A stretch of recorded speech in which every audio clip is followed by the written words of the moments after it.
So today on the podcast, we begin our news and analysis stories for the month of February 2025. We'll look at how the fires in Los Angeles affected Disney as well as Disney's response to that disaster.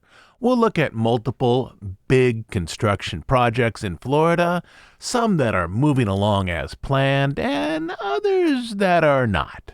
And beyond that, we'll talk about some other areas of interest. That is, we have a lot to talk about in the next 40 or so minutes, but before we jump in, I have another round of Bandcamp subscribers that I would like to thank. We're an ad-free, listener-supported podcast, so these are the people who keep this whole enterprise going. Gratitude today is going out to Scott, Alex, Anna, Andrew, and the Fluffy Corn. Thanks to you and to all of our Bandcamp subscribers for supporting what we do here. And now, the show.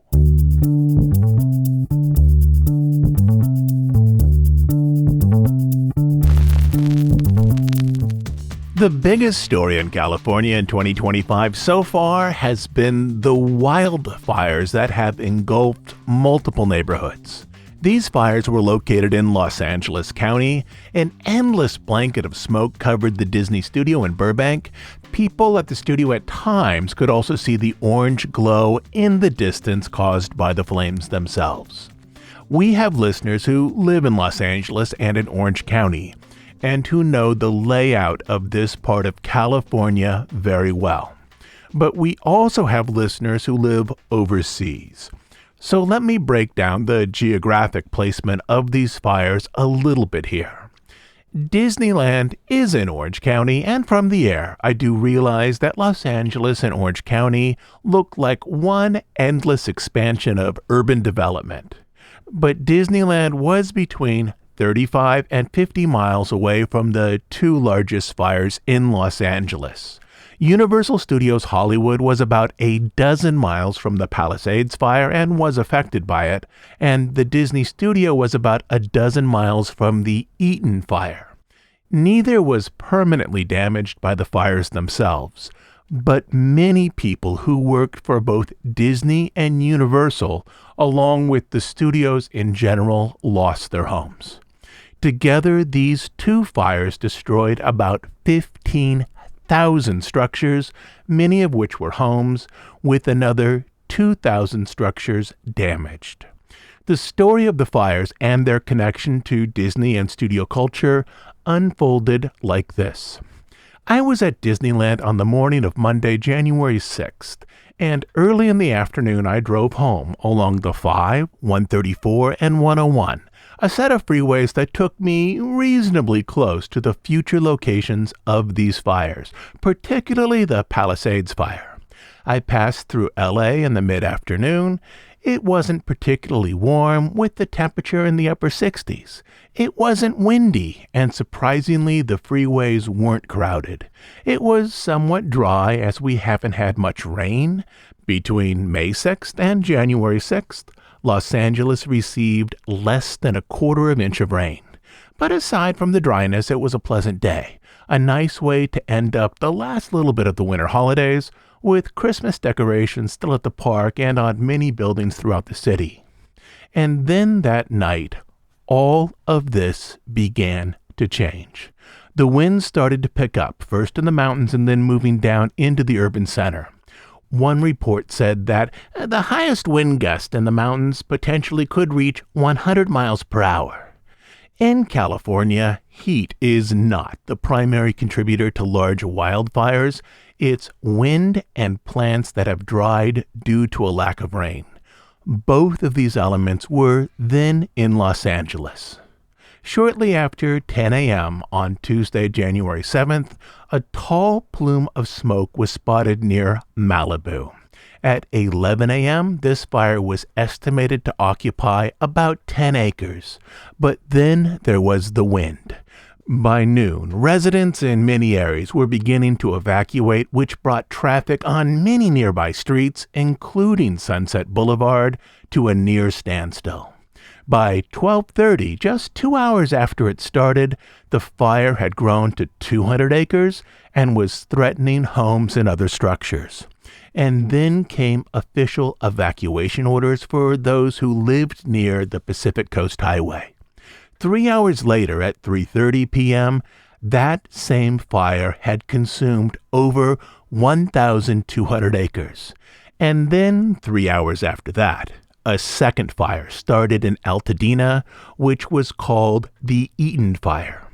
It was estimated that around both of these fires, the wind gusts at times were close to 80 miles an hour, allowing embers to quickly move from structure to structure, igniting entire neighborhoods, often fueled by dry brush and grass. Again, a few hours later, around 10:30 p.m., a third fire started, this one in the San Fernando Valley called the Hearst Fire, which would turn out to be the least destructive of the major conflagrations.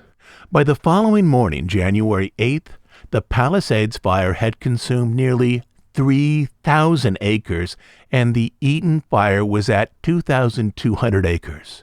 Just 4 hours later, the Eaton Fire had quadrupled in size, largely due to the winds, and stood at over 10,000 acres. And the Palisades Fire stood at nearly 16,000 acres. To put this in perspective, these two fires combined were now roughly the size of San Francisco, or for those on the East Coast, the size of Manhattan, plus about half the size of the Bronx. So that would be the equivalent in terms of size to everything in Manhattan being on fire or already being burnt, plus half of the Bronx. And those blazes reached that size in just over 1 day, starting in both cases as reasonably small fires. That same day, Universal Studios Hollywood and City Walk closed to guests, with no firm reopening date announced. The Walt Disney Company announced that its offices in Los Angeles and nearby Ventura counties would be closed, including those at the studio and in Glendale, which included Imagineering. Late on Wednesday, it was estimated that high winds would continue at least through Thursday as firefighters from other counties, states, and even countries quickly moved to help forces in Los Angeles. Roughly 90,000 people were evacuated due to the fires, which included Disney CEO Bob Iger. He lives near Brentwood, which is not far from the 405 freeway, a few miles from the Palisades Fire. That day, Bob Iger drove past some of the streets that had already been ravaged by the blaze. He posted a video on his Instagram account and wrote the following: "I drove by the Pacific Palisades today and witnessed firsthand the devastation caused by the fires. My heart goes out to everyone who has lost homes and businesses, and to all whose lives have been impacted, including thousands of Disney employees." Former Imagineer Joe Rohde, who among many projects oversaw the development of Animal Kingdom and Aulani in Hawaii, posted online a note of support, essentially speaking for fellow Imagineers. Though Rohde no longer lives in those Los Angeles neighborhoods, he once had lived in Altadena, about 8 or 9 miles from the main Imagineering building in Glendale. "Most of the places where we lived burnt to ashes last night," he wrote, speaking of his old neighborhood. "The homes of many Imagineers who worked on many of the parks and attractions that Disney fans know and love are gone. Homes filled with memories, cares, love, and the expression of the same creative talent that went into the parks and films. Fire, when it comes so fast that we must leave all behind. Altadena was our home and home base, and as of this evening, much of my old neighborhood of Altadena has vanished, and with it the homes of many of my dear friends and colleagues." At this point in the development of the fire, the Disney studio was essentially between the two major blazes. Over the days that followed, the fires would destroy thousands and thousands of homes. Universal Studios remained closed for 2 days, opening only on Friday. It was the longest that park had been closed since COVID. On January 10th, Disney announced that it would give $15 million to fire relief efforts. In a press release, Bob Iger said, "As this tragedy continues to unfold, the Walt Disney Company is committed to supporting our community and our employees as we all work together to recover and rebuild from this unbelievable devastation." 3 days later, Universal announced that they would give $10 million to relief organizations, with 25% going to Habitat for Humanity to help rebuild homes.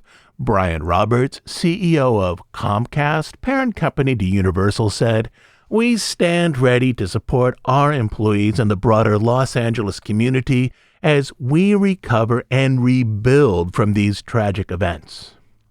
Disney offices, including the studio, didn't reopen until Tuesday, January 14th. By this point, at least 64 Disney employees and their families had lost their homes, including the president of Disney Branded Television and the president of Walt Disney Music.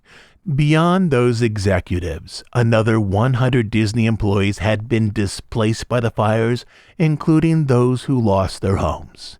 Disney made offers to house them at Disneyland Resort hotels. A Disney Relief Fund offered up to $1,500 to each affected employee for immediate necessities. The Disney Company also added $2,500 for each affected employee for other immediate expenses. When evacuation orders lifted, Disney provided 2 months of housing assistance for those whose homes were lost or damaged.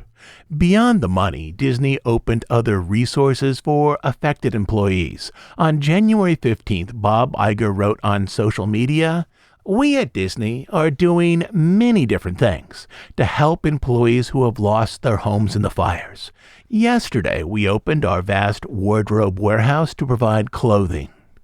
The wardrobe inventory, arranged on rolling racks and holding thousands and thousands of clothes, largely from various TV and film productions, were offered to employees for free.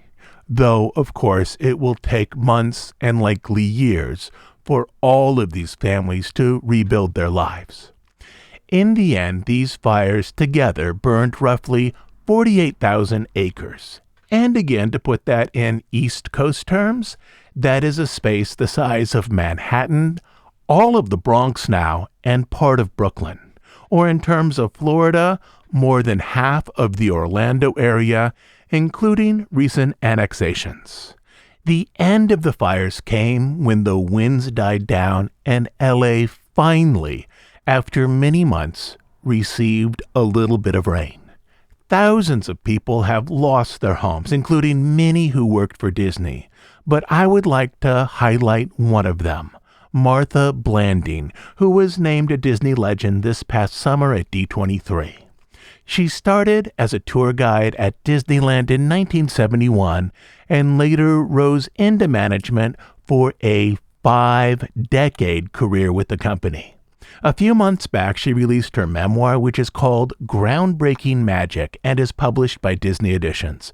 It's a fabulous read. She is someone I had planned to have on our podcast to talk about her book, but right now she needs to rebuild her life and her community. For decades, she has lived in Altadena, which was the center of the Eaton fire. Friends have started a GoFundMe page for her, so if you want to help out in some small way with fire relief and make sure that your donation goes directly to a person who lost their home, you can do that through this effort. You can find it by Googling Martha Blanding, that's Blanding, and GoFundMe. The link should be at the top of the list, and the GoFundMe page has a description of the resilient Martha B., who I believe is now in her 70s, and her long history with the Disney Company.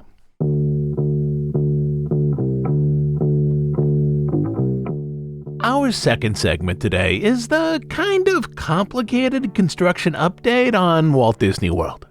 Out at Disney World in Florida, there are a lot of moving pieces related to multiple simultaneous construction projects, some of which are moving ahead as planned and some of which are clearly behind schedule, and one of which appears to have its timeline bumped up a little. So let's get into all of that. We'll briefly touch down in EPCOT, and let's say that right here, this is the straightforward part of this segment. There's a new permit to create an entrance sign for Test Track 3.0. There's also a new set of permits for work on the upper floor lounge at the back of Spaceship Earth, converting what had been a space for the ride's corporate sponsor, back when it had corporate sponsors, now into a place for all to enjoy. Both of these projects seem to be on track to open later this year. But now we'll get down into the weeds, as delays on one project seem to be having an effect on the timeline for another project. In the Magic Kingdom, no meaningful work has yet been done towards closing the rivers of America and preparing for Cars Land. I was wholly expecting that we'd have some news this week from the Water Management District that would allow at least some work on the Cars project to finally move forward.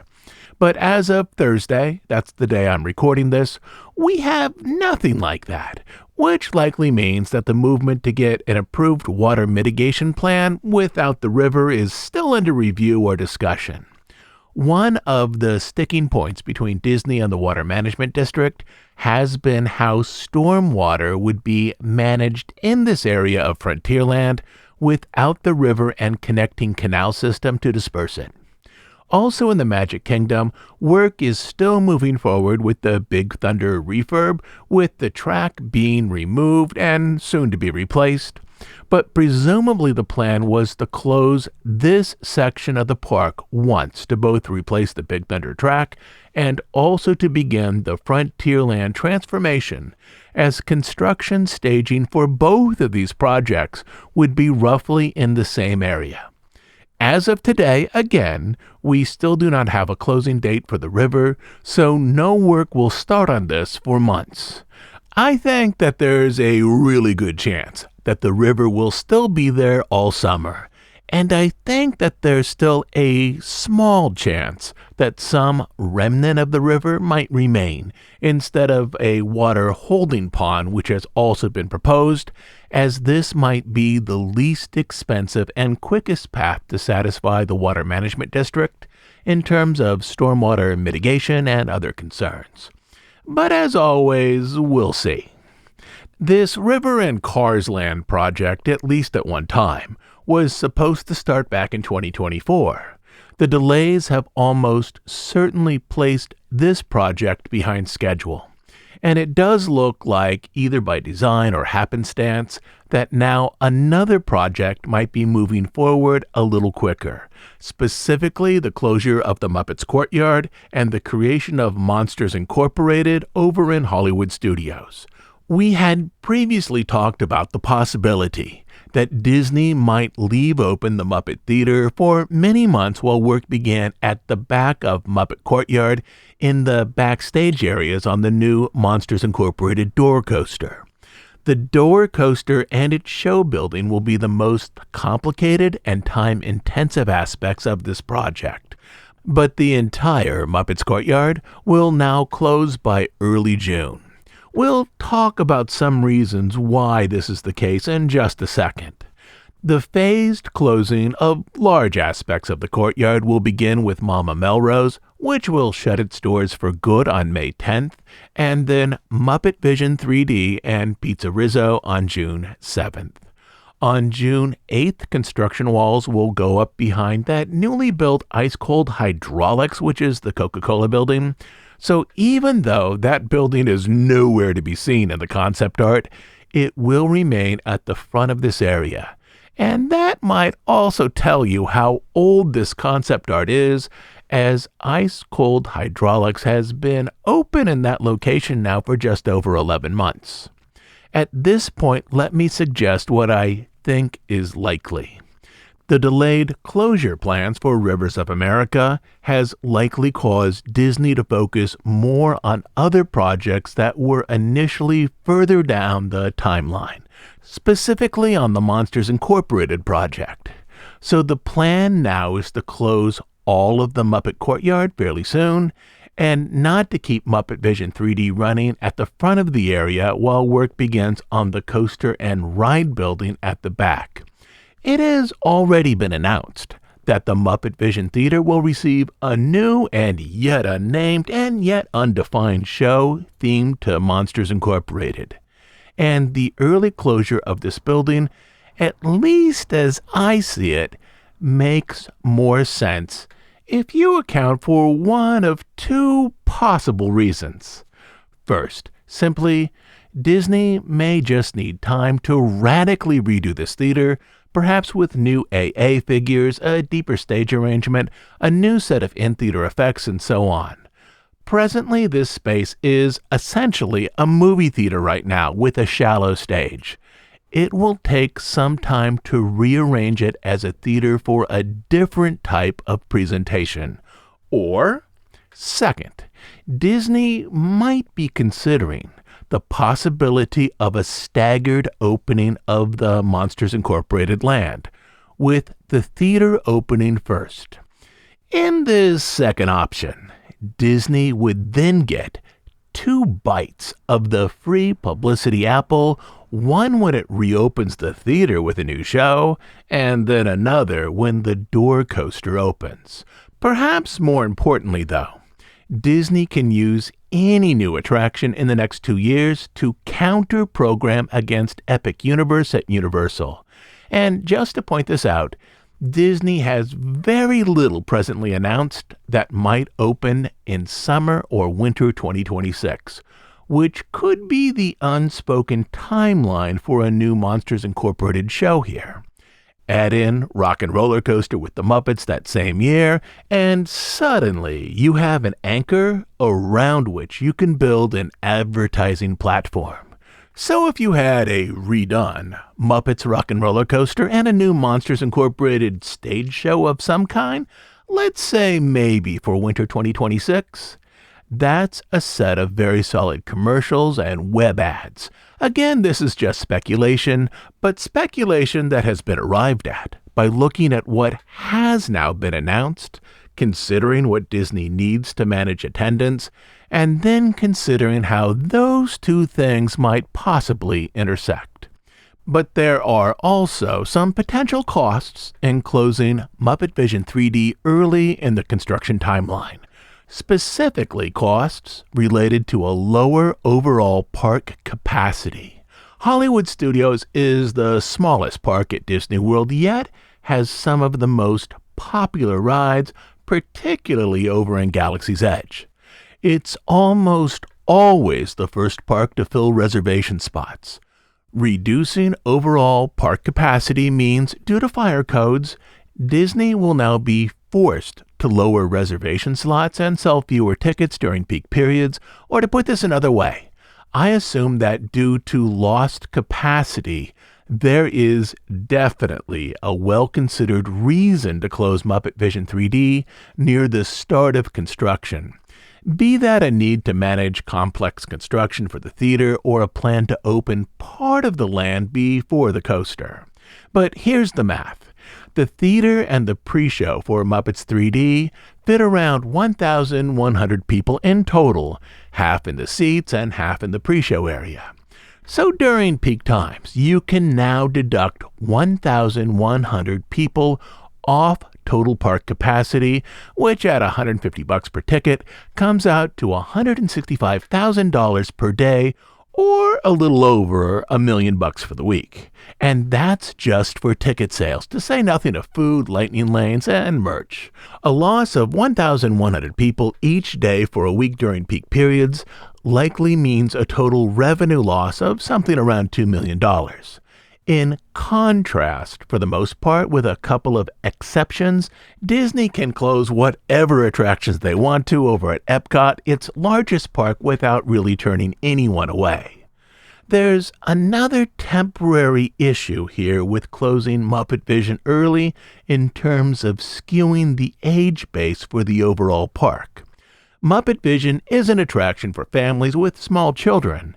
Without that in the park, Hollywood Studios is really light on family-centered attractions.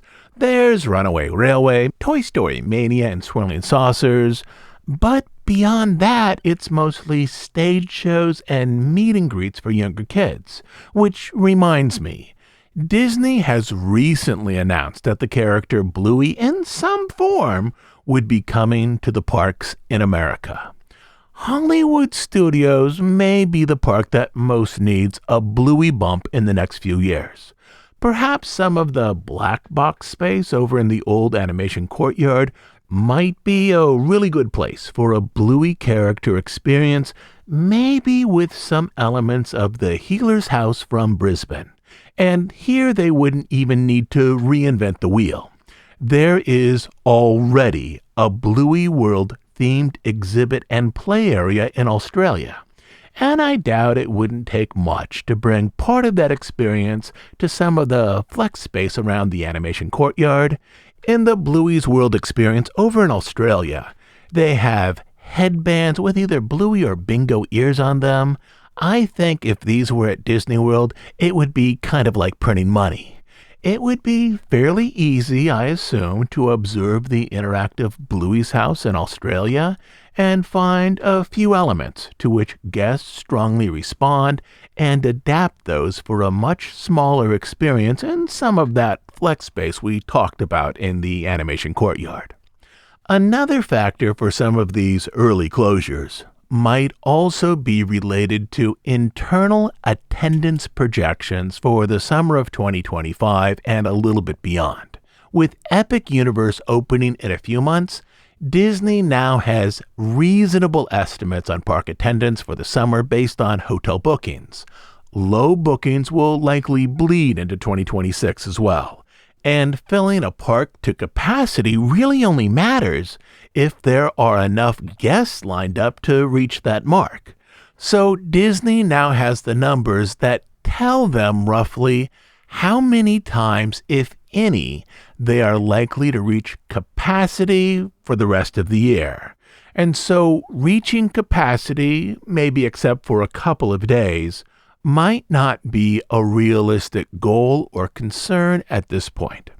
In fact, the signs of lower crowd forecast moving forward, at least for the next few months, are quietly around the resort right now.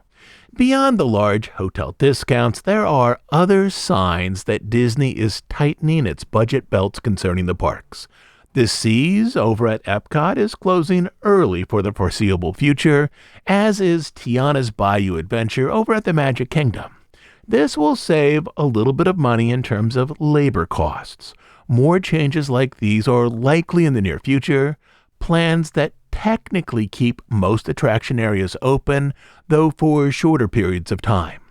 And beyond the Seas and Tiana's, I would expect Disney to shorten hours on some shops and restaurants as well, maybe even close a few of those. This is a familiar Disney strategy of elasticity. When attendance projections don't look great, Disney has ways to trim labor budgets by shortening hours while technically keeping most everything open, and that, I'm pretty sure, is where we are going, especially for most of spring, minus spring break and perhaps Easter. At Hollywood Studios, the plan seems to be to close Muppet Vision and then perhaps shift cast members over to the revamped Voyage of the Little Mermaid and the new Villain Show, both of which open summer 2025, likely just after the closure for Muppet Vision 3D, or at least to relocate some existing cast members from Muppet Vision so that there is no need to increase staffing by having Muppet Vision open at the exact same time those two new shows are also open. Again, this plan will manage labor costs. Based on job ads that have been posted, the Villain Show will likely have 3 equity actors who will play Cruella, Maleficent, and Captain Hook.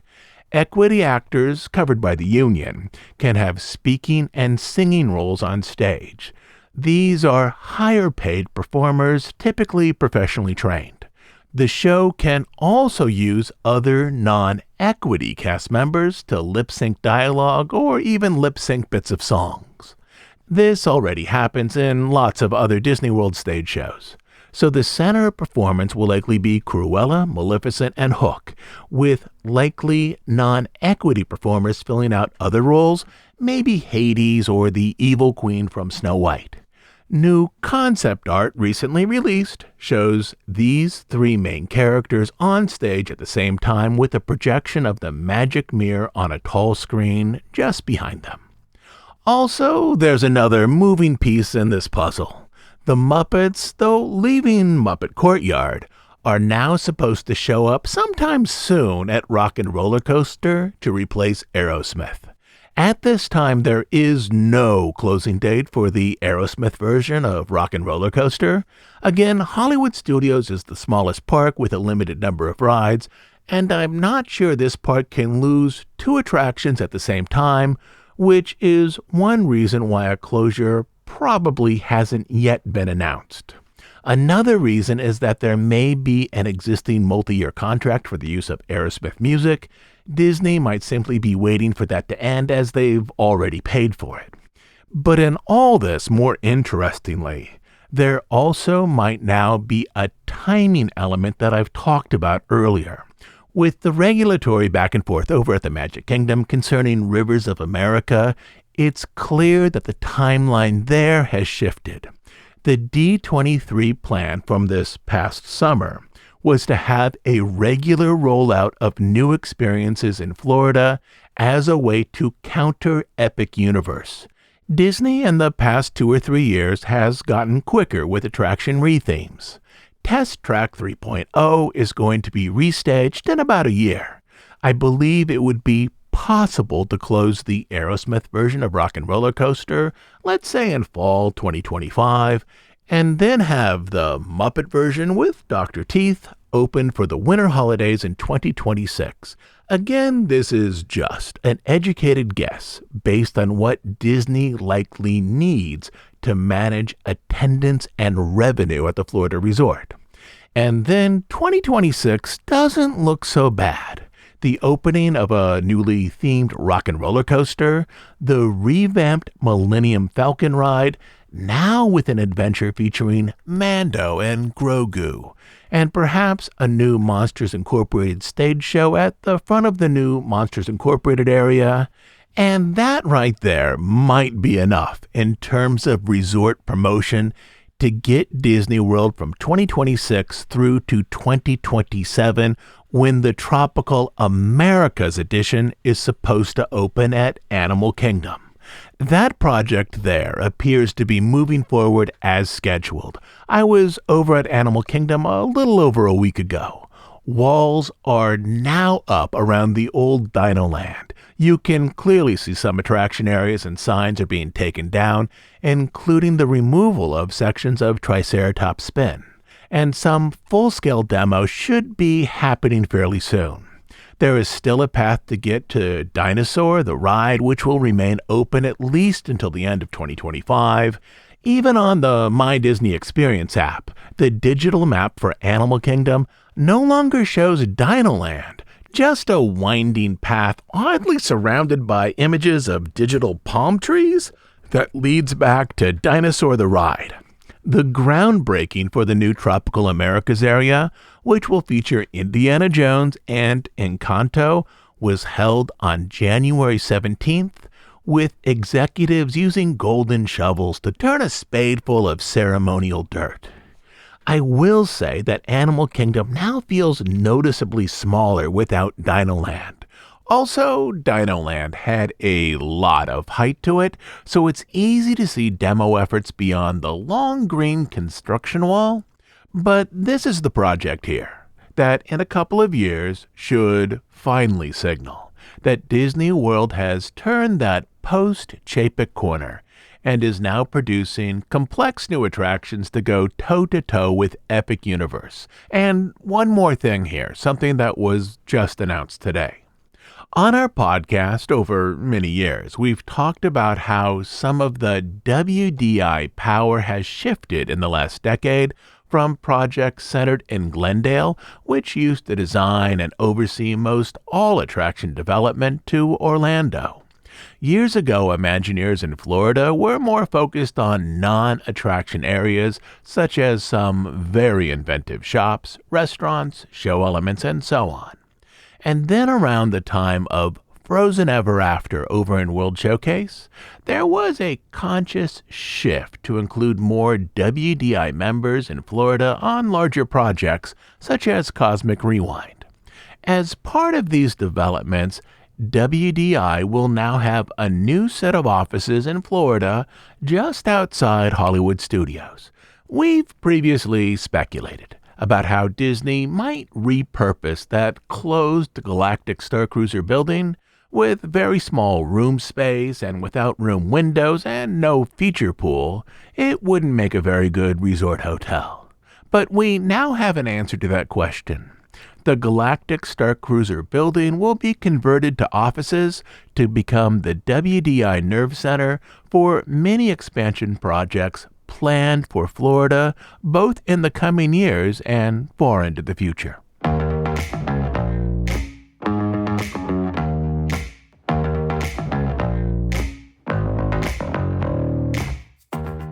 Next week on the podcast, we will focus on changes and updates to the California resort and also some stories related to the studios and Disney+. But for our final section in this episode, I would like to highlight a few interesting developments to watch out in Florida. Things that we'll keep an eye on in the months ahead, and also some things that you might like to see in person if you're at the resort. We'll start with the Lakeside Lodge, that new hotel building being built for both DVC sales and for cash hotel guests by Fort Wilderness. When I walked by it in the third week of December, construction crews were already working on the first floor. This was shockingly fast, but clearly before the pandemic, most of the land prep along with some of the substructure supports were finished. Work now continues at a tremendous pace. When I was out there about a week ago, construction workers in the middle of January were then focused on creating the third story for that hotel tower. This structure is moving up very fast, with steel, rebar, and cement work now on 3 of the 10 stories. Over in EPCOT, there are a couple of interesting changes going on. First, in the Seas Pavilion, with its 5.7 million gallon aquarium. Back in October, the 3 male dolphins who had lived there for over 2 decades were moved to a sea life facility in Fort Walton Beach, Florida. One of the lead specialists at the Fort Walton facility had previously worked with the Disney Aquarium for years, and the Disney decision to move those dolphins outside of an indoor aquarium aligns with a general move inside of U.S. aquariums, shifting away from keeping animals such as whales and dolphins in such space. For years, in some ways, the dolphins proved difficult to house in the EPCOT tank. Some of the issues were that the dolphins had repeatedly attacked fish, or as one of the animal specialists explained it to me, they didn't play nice with the fish. The dolphins were in a very large area at one end of that enormous aquarium, with a tall fence separating their enclosure from the rest of the tank. This essentially subdivided the tank into 2 large open spaces on that side, one almost entirely for the dolphins and one for all of the other aquatic species.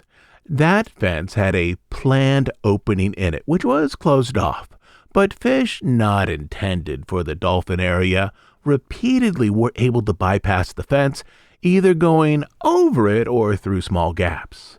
The old dolphin area now is being repurposed. There has been work going on inside that aquatic enclosure.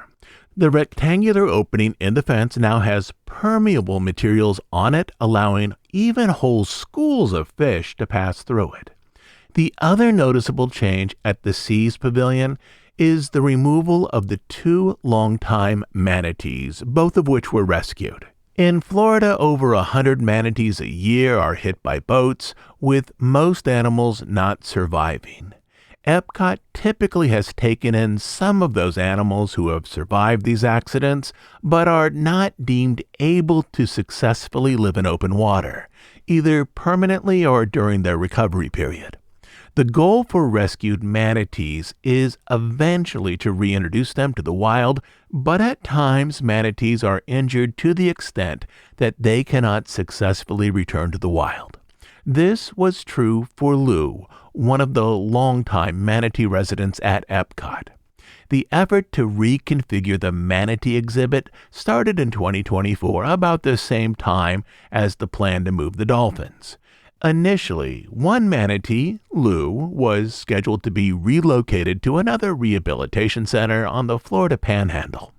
This move was recommended by the Manatee Rehabilitation Project, with Lou leaving and another manatee taking his place. The new manatee was called Inigo, who was paired with Little Joe, another longtime resident of the EPCOT tank. That new pair lived together in the manatee tank at EPCOT until early January, when rather suddenly, rich indigo curtains on the lower viewing level were closed and a velvet rope was put across the entrance to the upper floor viewing area. Though Disney didn't announce this ahead of time, both manatees were being transferred to another facility, again that Gulf Aquarium in Fort Walton. Until recently, manatees have stayed at the EPCOT facility for years. But moving forward, Disney, along with the Manatee Rehabilitation Partnership, will direct more short-term rehabilitation manatees to EPCOT, along with those needing critical care. But with this, there has been changes, and in the case of the old dolphin enclosure, in-tank work done on the areas that once housed large aquatic mammals, which will change the look of this side of the Seas Pavilion in the months ahead. Lastly, things are looking up, finally, in the new Communicore Hall structure at EPCOT. Without giving this person's name, one ex-Imagineer, after seeing photos of Communicore last summer, just after it opened, told me that it looked like a disaster relief center, with some basic tables and chairs, and a few IKEA-style couches and no theming anywhere. Personally, I would have said that it looked far more like the student dining area next to a community college cafeteria. Things started to look better this past December, when Disney put up a gingerbread sculpt of Spaceship Earth, complete with a light show. Though this only truly looked better once Disney, in December, finally added background theming and decorations. But for the EPCOT Festival of the Arts, which is half of January and most of February, Disney has set up an expo-style display of Broadway costumes. It's the type of display that's reminiscent of Disney Archives displays at recent D23 events. The exhibit is called Once Upon a Stage and features exhibit areas that present costumes, props, and stage puppets from Broadway shows, from Beauty and the Beast up through more recent productions such as Frozen. At D23, an exhibit like this would draw a waiting line. There was tape on the ground during opening weekend outside Communicore Hall, which was a holiday weekend. In anticipation of such a line building up there, I was there that weekend. There was no line. But it was a strong exhibit and a far better use of space than what mostly was an unthemed sitting area. It would be something to check out if you're at EPCOT before February 24th, which is the last day for the Festival of the Arts. And with that, we are now up through our 3 sections for today. From Disney's reaction to the California fires, updates on large construction projects, and a few things to keep an eye on next time you are at the Florida Resort. I'll be back next week with a new episode where we continue our news and analysis stories for the month of February. Lastly, As you know, we're an ad-free, listener-supported podcast. We do just two things: deep dives on stories related to the history of the Disney studio and the parks, and news and analysis of current events as they relate to the Disney company. We are funded entirely by listener contributions, specifically by listeners who join us over on Bandcamp as monthly subscribers.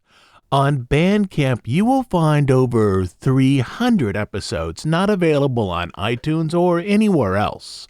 But the best reason to join us there is to support the work we do here and to make sure that this podcast continues to exist. You can support us by becoming a monthly subscriber at dhipodcast.bandcamp.com. I'll also leave a link down in our show notes. So, until next Sunday, this is Todd James Pierce.